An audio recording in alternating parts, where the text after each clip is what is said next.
जय श्री कृष्णा। आप सभी को मार्गशीर्ष मास शुक्ल पक्ष मोक्षदा एकादशी की ढेरों शुभकामनाएं। प्रिय दर्शकों, आज मोक्षदा एकादशी के पारण का शुभ दिन है। आज आपको अवश्य ही विधि विधान से पारण करना चाहिए। इस वीडियो में हम बात करेंगे कि मोक्षदा एकादशी का व्रत आपने जो 1 दिसंबर को किया है तो उसका पारण 2 दिसंबर को किस विधि से करना चाहिए, पूजन कैसे करना चाहिए, इसके नियम क्या हैं, पूजा की विधि क्या है, पारण के लिए भोग क्या रहेगा, मंत्र क्या रहेंगे। साथ ही आपको बताएंगे कि ये पारण क्यों महत्वपूर्ण है। प्रिय दर्शकों, आप जानते हैं शास्त्र कहते हैं कि यदि एकादशी व्रत का पारण ना किया जाए तो आपको उसका केवल 30% पुण्य ही प्राप्त होता है, और यदि पारण गलत प्रकार से किया जाए या अनुचित समय पर कर दिया जाए तो आपका संपूर्ण पुण्य नाश हो जाता है। आपको उस व्रत का कोई फल ही प्राप्त नहीं होता है।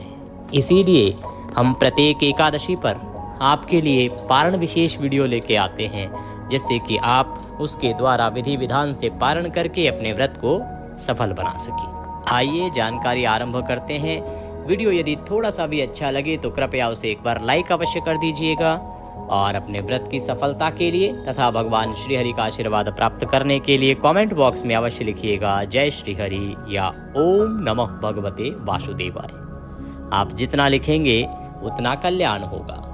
आप देख रहे हैं देवभूमि ज्योतिष संस्थान का प्रतिष्ठित यूट्यूब चैनल देवभूमि धार्मिक। हम यहाँ पर सभी व्रत और त्योहारों की सही शास्त्रीय जानकारी प्रदान करते हैं।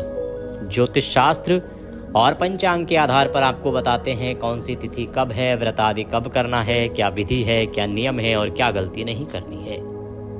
यदि आप सभी व्रत और त्योहारों की सही शास्त्रीय जानकारी पाते रहना चाहते हैं तो कृपया चैनल को सब्सक्राइब कीजिए और बेल आइकन को प्रेस कीजिए। जब आप सब्सक्राइब का बटन दबाएंगे तो वहां एक घंटी का निशान बना हुआ आएगा, उसको अवश्य दबाइएगा, तभी आपको हमारे सारे वीडियो प्राप्त होंगे, अन्यथा आपसे जानकारी छूट जाएगी। तो आइए प्रिय दर्शकों, जानकारी आरंभ करते हैं और बात करते हैं आने वाली एकादशी अर्थात मोक्षदा एकादशी का व्रत पारण 2 दिसंबर को कैसे करेंगे, किस समय करेंगे, क्या मुहूर्त होगा, क्या विधि होगी, क्या नियम होंगे। प्रिय भक्तों, मोक्षदा एकादशी जिसकी शुरुआत 30 नवंबर को हुई थी और 1 दिसंबर को सूर्य के मुख से एकादशी थी, और द्वादशी भी इस व्रत में आ रही है।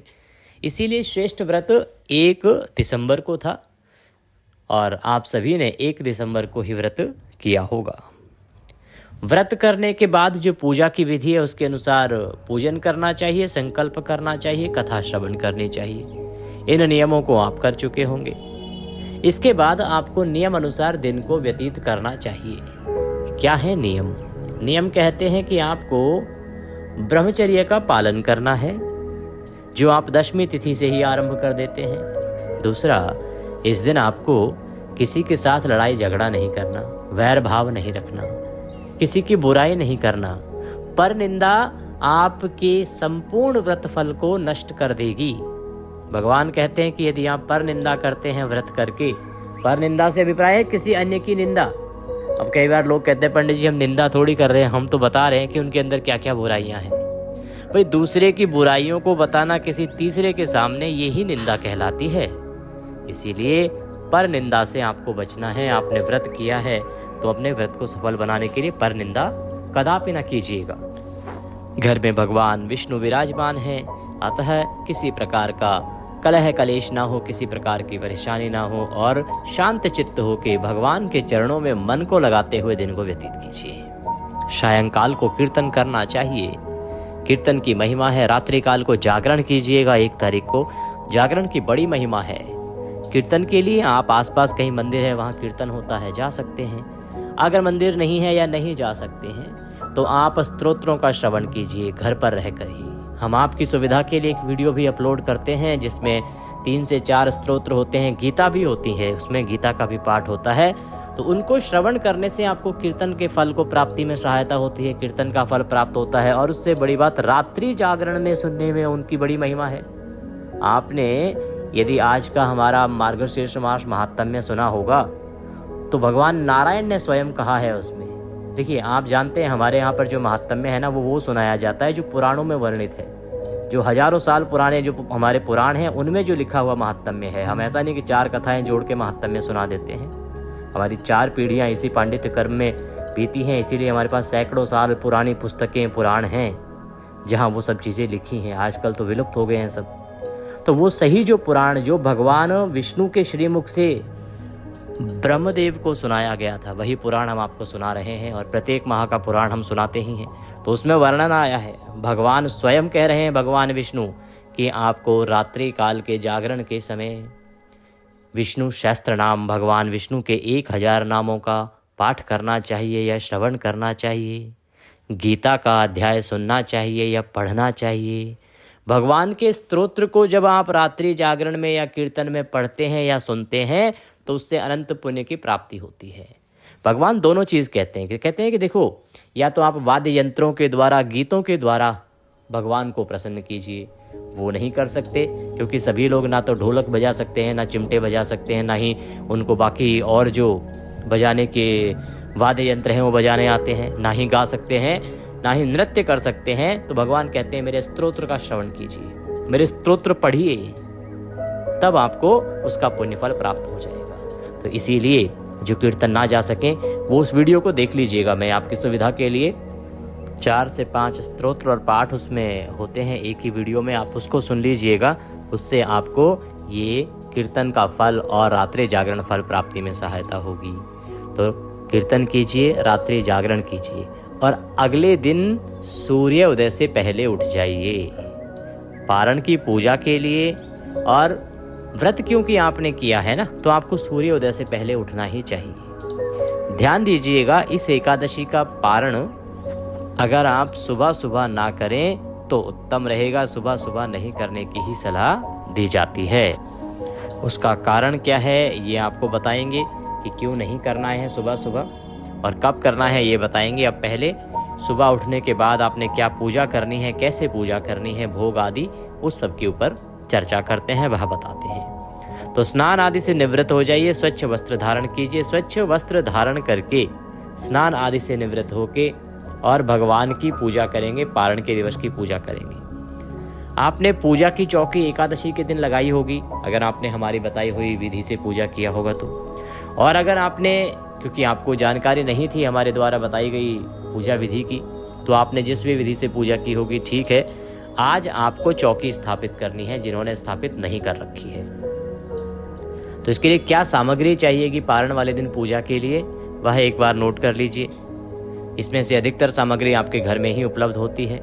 सामग्री के रूप में क्या होना चाहिए, भगवान दामोदर की कोई तस्वीर या प्रतिमा आपके पास हो, पूजा के लिए उत्तम है।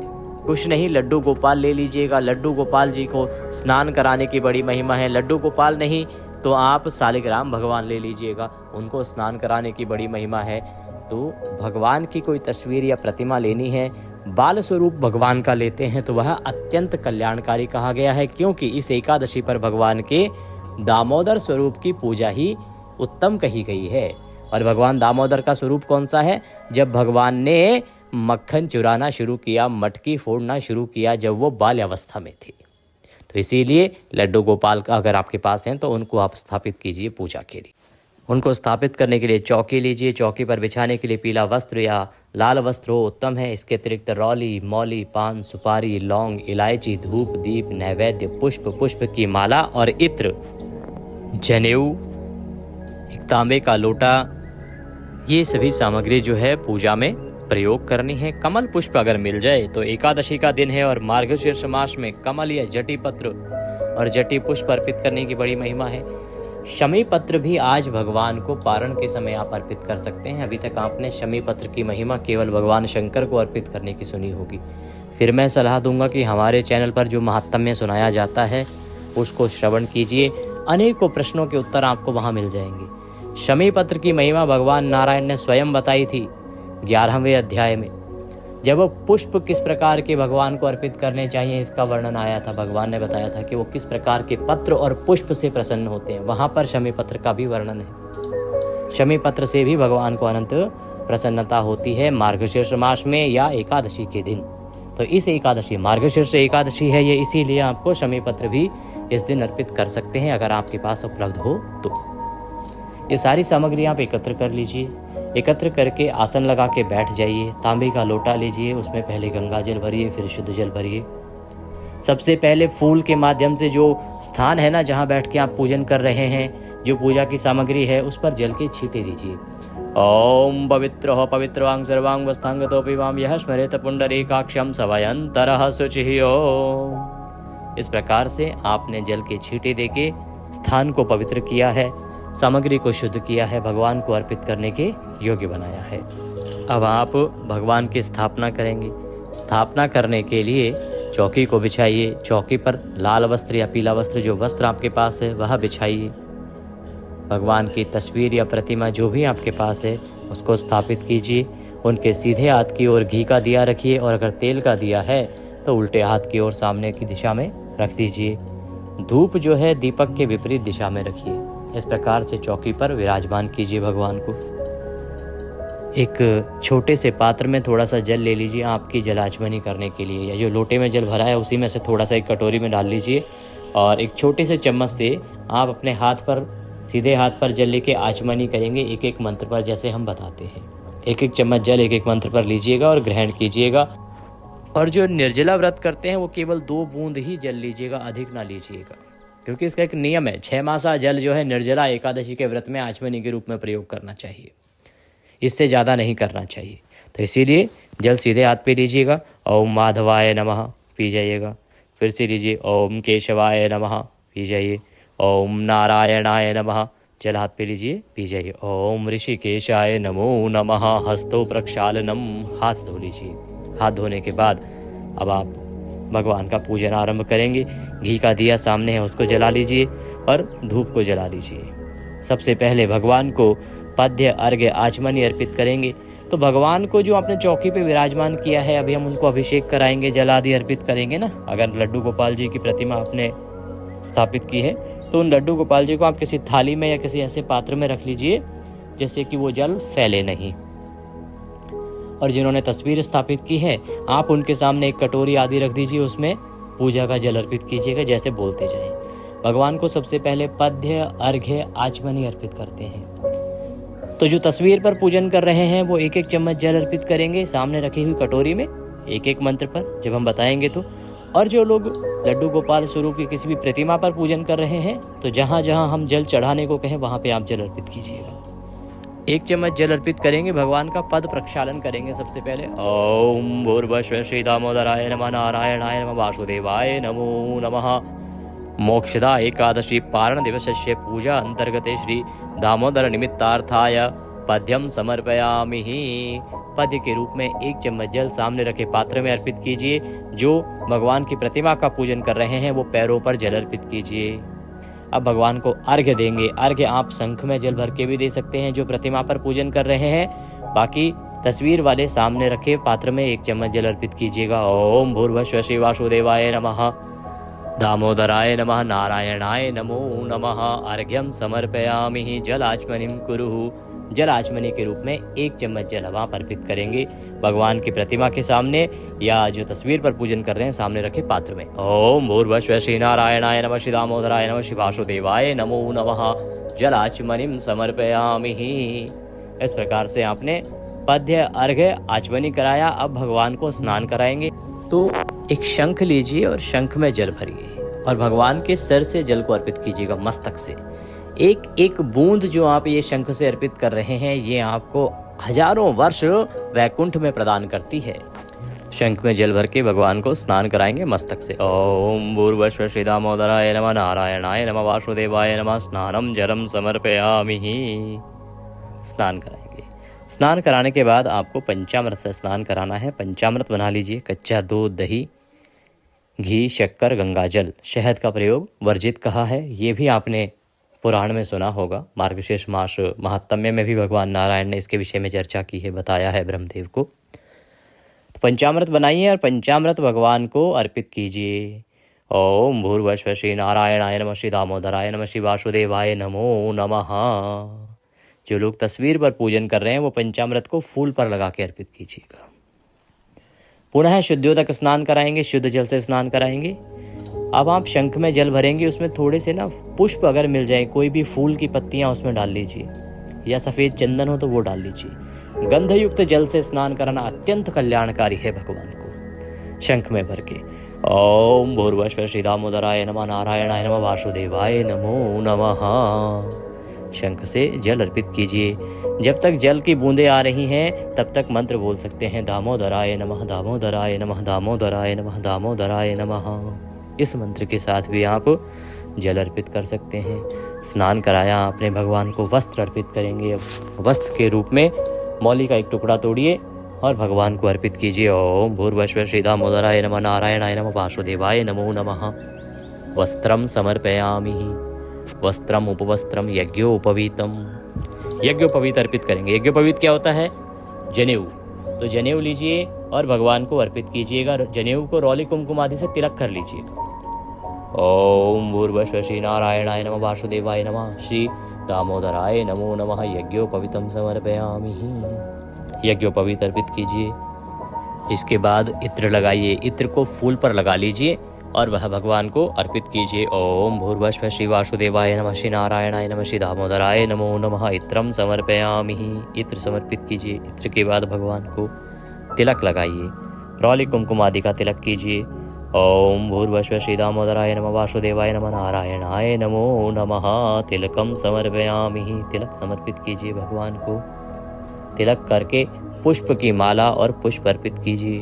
ओम भूर्भुवः श्री वासुदेवाय नमः, दामोदराय नमः, नारायणाय नमो नमः।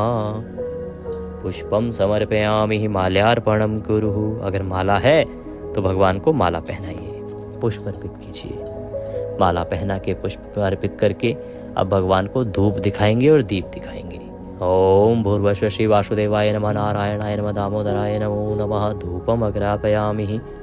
ओम भूर्भुवः श्री वासुदेवाय नमः, नारायणाय नमः, दामोदराय नमो नमः। दीपम दर्शयामि। धूप दीप दिखा के नैवेद्य अर्पित करेंगे। नैवेद्य के रूप में आपके पास कोई पीले रंग की मिठाई है, लड्डू ले सकते हैं। मोदक की बड़ी महिमा है। मोदक आप चढ़ाइए। आप चाहे बेसन का लड्डू लाएं, चाहे बूंदी वाला लड्डू लाएं, कोई भी लड्डू ला सकते हैं। लड्डू अर्पित करते हैं तो भगवान को अत्यंत प्रसन्नता होगी। मोदक अर्पित कीजिएगा या कोई और मिठाई है वो ले लीजिएगा। कुछ भी ना हो तो मिश्री ले लीजिएगा। जो ग्रामीण क्षेत्र में है वो बताशे ले सकते हैं, बताशे ले लीजिएगा। यह भगवान को अर्पित करेंगे। ओम भूर्भुवः श्री वासुदेवाय नमः, नारायणाय नमः, दामोदराय नमो नमः। नैवेद्यम समर्पयामि। जलाचमनिम कुरुः। जलाचमनी कराएंगे। 1 चम्मच जल लीजिए और वह भगवान को आचमनी के रूप में अर्पित कर दीजिए। उनके सामने रखे हुए पात्र में जलाचमनी कराइए। जलाचमनी कराने के बाद तांबूल अर्पित करेंगे तो पान का पत्ता लीजिए, उस पर 2 लौंग, 2 इलायची, सुपारी और कपूर रख लीजिए और वह भगवान को अर्पित कीजिए। ओम भूर्भुवः श्री वासुदेवाय नमः, दामोदराय नमः, नारायणाय नमो नमः। तांबूलम पूंगी फलम शुभ दक्षिणायाम शुभदो वरदो भवः। और जो भी कुछ दक्षिणा अब आप अर्पित करना चाहते हैं द्रव्य, वह भगवान को चढ़ाइए। ओम भूर्भुवः श्री दामोदराय नमः, श्री वासुदेवाय नमः, नारायणाय नमो नमः। द्रव्य दक्षिणायाम समर्पयामि। हाथ जोड़ के भगवान को नमस्कार कीजिए। अब आप विष्णु सहस्त्र नाम का पाठ कीजिए, सुनिए, बड़ा उत्तम रहेगा। तुलसी माता की कथा जो द्वादशी के दिन सुनी जाती है, पारण वाले दिन आप उसका श्रवण कर सकते हैं। दोनों ही पाठ मेरे चैनल पर आपको मिल जाएंगे। ये श्रवण करके भगवान की आरती कीजिए। आरती करने के बाद अब भगवान को भोग लगाएंगे। जो आपने भोग बनाया होगा पारण की पूजा के लिए, भोग में आप खीर बना सकते हैं, मखाने की खीर। मखाने की खीर उत्तम है इस एकादशी पर। नहीं तो आप पीले चावल बना सकते हैं। सभी एकादशियों के उत्तम कहे गए हैं। सभी एकादशियों पर ये पारण वाले दिन, एकादशियों से अभिप्राय एकादशी वाले दिन नहीं, एकादशी व्रत का जो पारण करते हैं आप द्वादशी को, उस दिन पीले चावल का भोग भगवान को विशेष रूप से लगता है, बड़ा कल्याणकारी होता है। ये जो भी शुद्ध भोजन आप घर में बनाएं, आप हलवा पूड़ी बना लीजिए, रोटी सब्जी बना लीजिए, पराठे बना लीजिए, पर सात्विक होना चाहिए। वह भोजन थाली में सजाइए, भगवान के सामने रखिए, उसमें तुलसी दल अवश्य रखिएगा। पर्दा कर दीजिए, भगवान से निवेदन कीजिए, नाभ्यः आर्षिदन्तरिक्षिमं शिष्णुः जोः समवर्ततः पद्भ्यां भूमिर्दिशां श्रोत्रं तथा लोकां कल्पयनः। ताली बजाइए, पर्दा हटा दीजिए, जलाचमनी कराइए भगवान को। जलाचमनी का अभिप्राय है एक चम्मच में जल लेके थाली के चारों तरफ घुमा के छोड़ दीजिए। इस प्रकार से आचमनी करा के हाथ जोड़ के थाली को उठा लीजिए वहाँ से।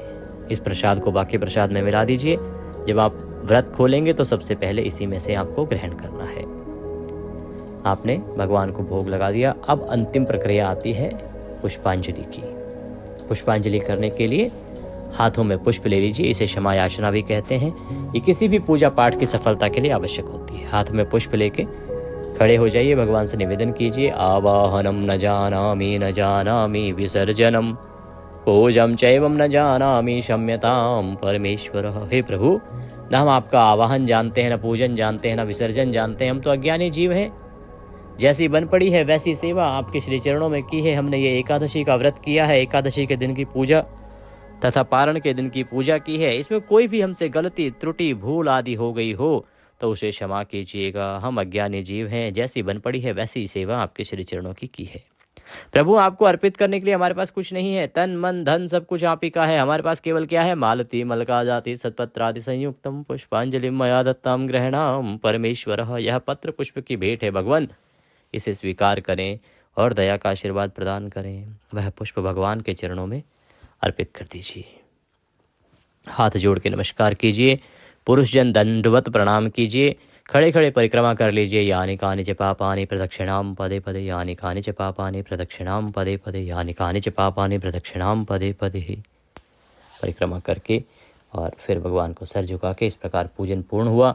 चौकी जो है उसको थोड़ा सा खिसका दीजिए। इसका विसर्जन आप कर देंगे। इसमें जो भोग चढ़ा है भगवान को वो प्रसाद रूप में आप स्वयं ग्रहण कर सकते हैं। बाकी जो सामग्री है पुष्प पत्र आदि वो सब जल विसर्जित होंगे। भगवान की प्रतिमा अपने मंदिर में आप स्थापित कर दीजिएगा सायंकाल से पूर्व। इस प्रकार पारण का यह पूजन करने के बाद, पारण के दिन की पूजा के बाद आसन लगा के बैठ जाइए। आप पारण कैसे करेंगे? दामोदराय नमः, दामोदराय नमः, दामोदराय नमः। यह मंत्र 5 बार बोलिए। तुलसी का पत्ता मुंह में रखिए, जल पी लीजिए। इस प्रकार से आप पारण करेंगे और जब भोजन करेंगे तो जो मैंने कहा भगवान को आपने भोग लगाया है वही आपको पहले ग्रहण करना है। इस प्रकार से आप व्रत का पारण करेंगे। पूजन करने के बाद और पारण करने से पहले आपको ब्राह्मण को दान दक्षिणा आदि देनी चाहिए। अगर संभव है तो अपने घर पे ब्राह्मण को भोजन आदि के निमंत्रित कीजिए, उनको दान दक्षिणा आदि देके विदा कीजिए। यदि आप हमें दक्षिणा आदि अर्पित करना चाहते हैं तो उसके लिए स्क्रीन पर नंबर आ रहा है 900, उस पर भेज सकते हैं। या जो QR कोड उसके साथ में आ रहा है ना, उसको स्कैन करके भी सीधा हमारे बैंक खाते में भेज सकते हैं। दक्षिणा आदि देने के बाद या ब्राह्मण को भोजन आदि कराने के बाद ही आपने स्वयं पारण करना है। अब बात करें करना कब है, तो पारण के 3 मूलभूत सिद्धांत हैं कि पारण व्रत के अगले दिन सूर्योदय के बाद और द्वादशी तिथि में हरिवासर का समय निकल जाने के बाद करना चाहिए। हरिवासर का समय होता है द्वादशी तिथि के पहले लगभग 5.5 घंटे। मूलतः इसी में हरिवासर का समय समाप्त हो जाता है। क्योंकि हरिवासर में व्रत होना आवश्यक है, इसीलिए इस नियम का ध्यान सदा रखना चाहिए। और फिर बात आती है उत्तम समय की, उत्तम चौघड़िए की। उत्तम चौघड़िए में ही अगर आप व्रत पूजन या व्रत का पारण करें तो कल्याणकारी है। अब बात आती है जी कि अब हमें ये व्रत पारण करना कब है। तो प्रिय दर्शकों, इन नियमों को ध्यान में रखते हुए आपका जो पारण की सलाह देंगे हम वो देंगे 10 बजे के बाद। 10 से 1 के बीच में आप पारण कीजिए 2 तारीख को, क्योंकि उत्तम चौघड़िया रहेगा।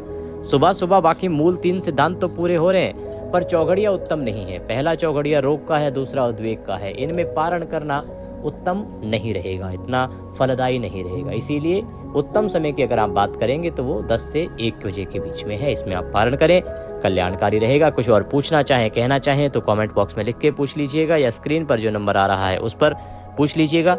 यदि आप सही जानकारियां आपके मोबाइल पर पाना चाहते हैं तो आपके स्क्रीन पर जो नंबर आ रहा है उस पर व्हाट्सएप के माध्यम से हमें मैसेज कीजिए। हम आपको अपने ग्रुप में ऐड करेंगे जिस पर केवल और केवल इन व्रत त्योहारों से संबंधित जानकारी ही आपको प्रस्तुत की जाएगी। सीधा आपके मोबाइल पर जानकारी मिलती रहेगी। भगवान सब पर कृपा करें। हरे कृष्ण।